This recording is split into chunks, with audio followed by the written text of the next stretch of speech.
Welcome to Bold Voices, Good Yarns. I'm your host, Ian Henzel. Behind every book lies an author's life story. So join me on an interactive journey as we step between the pages to explore how an author's life and their experiences have shaped the stories that we cherish and love.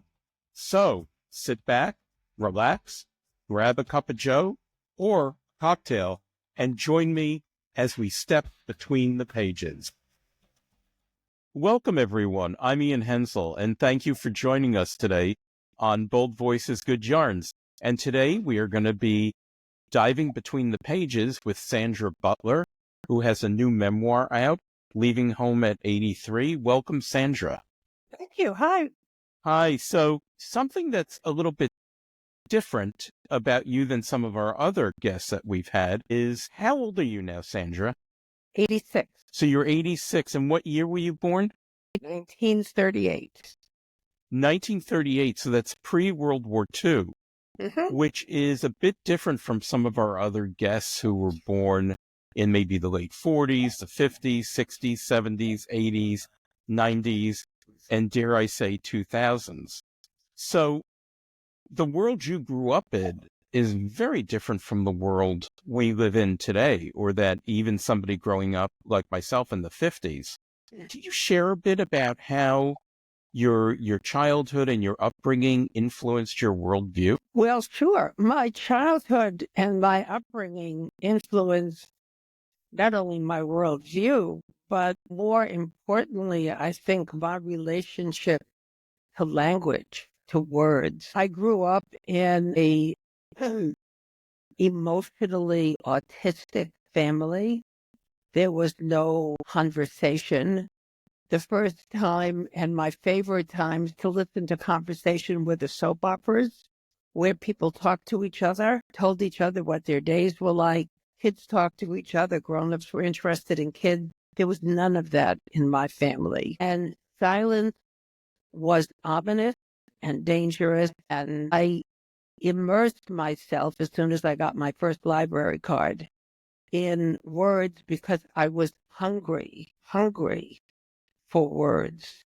And even though I couldn't hear them, the sound of them on the page comforted me and moved me into a world larger than the world that was my nuclear family. Most of my early reading was in the 1940s, and most of that time for white middle-class girls were books that taught you how to be an adult. And I apprenticed myself to those books because I wanted to be a good adult. I just didn't know how to be one. I didn't want to be one like my nuclear family, but that was really all I knew. There's another detail probably to say. I grew to 6 feet when I was 13. So that not only was I in the family I was in, but I had a body unlike anybody's body. And I think that when I look back on those years, that led me to Ralph Ellison and early James Baldwin, where people saw your outside and evaluated your outside. And they gave voice with great eloquence to these unformed, undeveloped feelings that I had about being outside, not fitting in, not belonging. I didn't start to write my own words until I was married, divorced, and then making a life as an autonomous woman with 2 children. And my writing began very much as an outgrowth of the silence of my childhood and how scarring that was. So the first book that I wrote when I was in my 30s was called Conspiracy of Silence, The Trauma of Incest. And what year would that have been? 1978. Actually, So that I just turned 40 when that book was published. Conspiracy of Silence. The Trauma of Incest. And the reason that subject drew me was not because I had had any kind of violation myself, but because it was unsaid. And I had this sense of urgency that has stayed with me all my life to say everything that has never been said. And There's a lot there to unpack. And I keep going back, and I'm still on you listen to soap operas, which for our listeners and viewers would have been radio. Yeah. So It would have been radio. And I think it's important for people to understand. I think understanding, we talk about our lives, but when I talk to people, I always like, that when it happened is almost as important as what Absolutely. happened, because a year and what's going on around you. Exactly. And you said you were married. You're now a lesbian. So when was it that you got married? I got married at 18 because I didn't know how else to leave home. I wasn't brave enough to leave home without getting married. But to answer to respond to the observation you just made, my second book was written in 1988, called Cancer in Two Voices. And you're absolutely right. It was the time in which it was written. It was in the middle of the AIDS epidemic. I was living in a long-term lesbian relationship in San Francisco, and death was everywhere. It was part of our culture. It was part of our world, and my partner was dying at that time. And that was the second book that I wrote about what it was as a lesbian in that cultural moment to prepare myself for her death. And then we wrote alternating chapters, and then she wrote about her preparing to die. So alternating chapters. One chapter was your voice and perspective. One chapter was your partner's. Yeah. And again, nothing was written about either the politics of breast cancer or the unique and distinct ways in which lesbians might navigate cancer and the way that we did. We also made a film, and I traveled a lot with that in the lesbian community around the country during the time that there was a much less covered epidemic, which was stage 1 breast cancer of women. It's very widespread. Again, the third book was a book about mothering middle-aged daughters, because we're still mothering, but they're middle-aged and we're old. So the dynamics change, power relations change, dependency changes. And that was not being said. That's at the heart of everything, is to say the stuff that's still in the shadows, that's still a secret.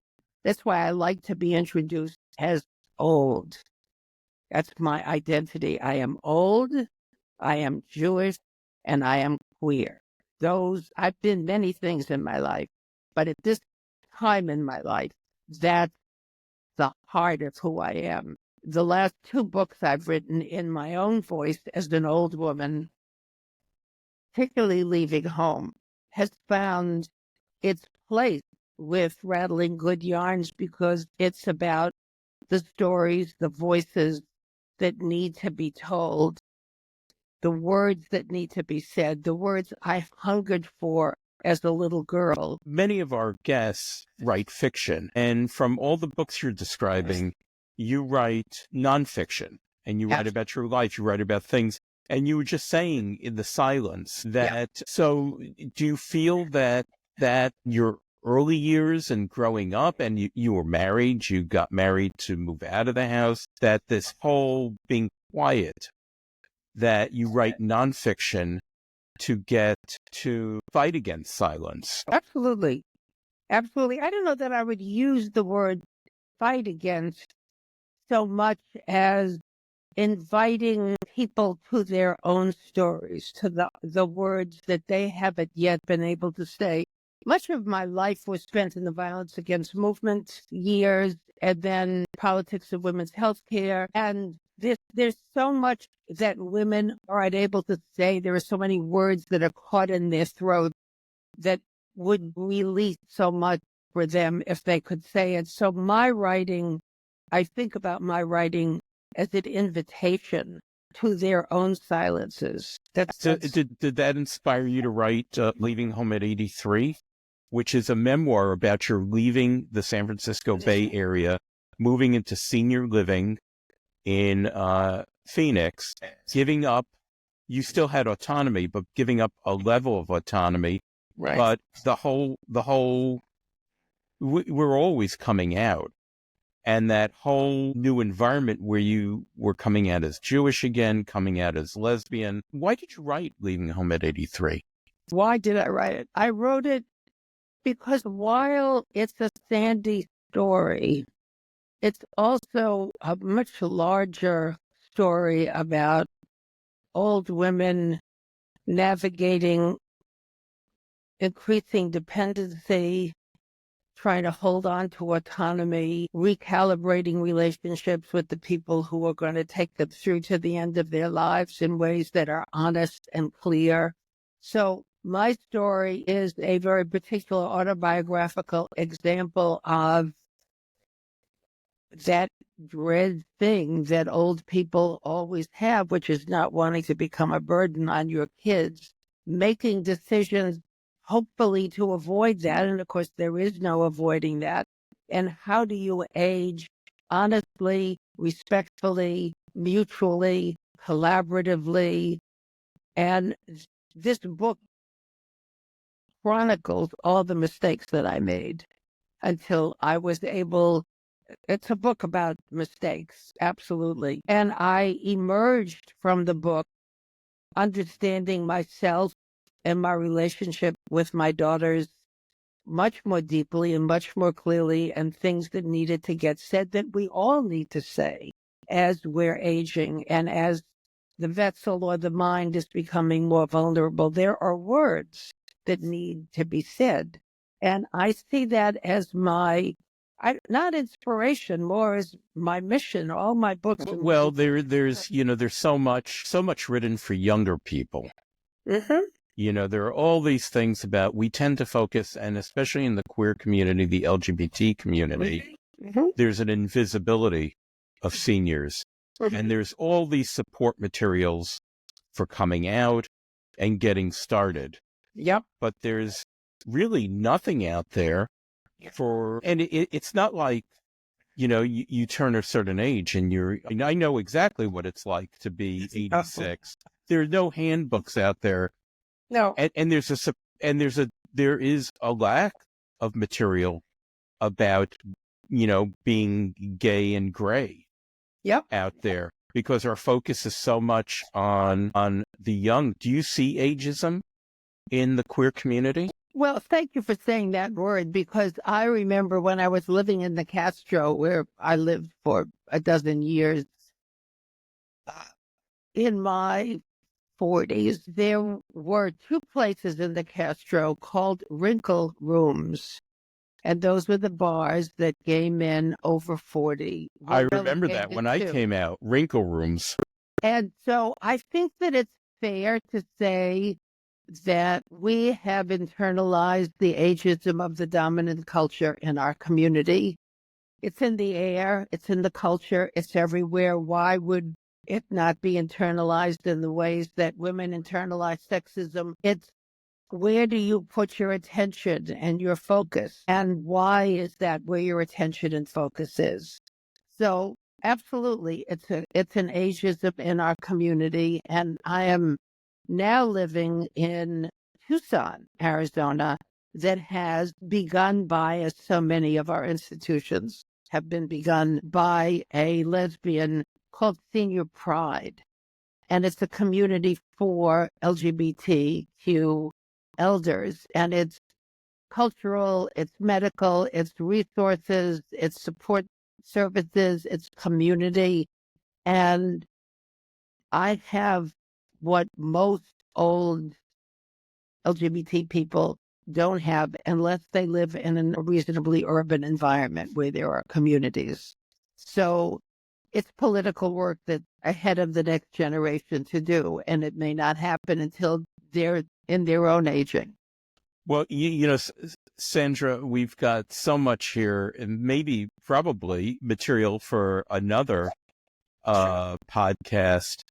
I want to ask you a question that I ask all of our guests, And, and in the world of books, authors create books. If you had a choice of moving into and living in a book, what book would you live in? The Fire Next Time by James Baldwin. He's the person I was thinking of. If I could find a Black woman who came to mind in the same way that Baldwin does. And it's Baldwin because I found him when I was in my 20s, and he helped me be brave in my life. He helped me be honest on the page. He helped me remember how love is at the center of everything. It would be that one. Well, so a continuation of honesty and being authentic. So that's where you'd live. Well, I want to thank you for joining us today. And I wish we had more time, but I want to thank you for joining us today on Bold Voices, Good Yarns. And once again, for everyone, Sandra Butler's new book is Leaving Home at 83. It's a memoir about her moving into senior living at the age of 83. And it is warm and it's funny, and it will appeal to readers of any age. It's published by Rattling Good Yarns Press, and there'll be links to buy it in the show notes. So once again, Sandra or Sandy, thank you for joining us today. And we're going to have you on the show again. Our guest today on Bold Voices, Good Yarns was Sandra Butler. You can learn more about Sandra Butler and her books by going to her website. Just go to sandrabutler.net. Thank you for joining us today, and we'll see you again real soon. You've been listening to Bold Voices, Good Yarns, brought to you by Rattling Good Yarns Press.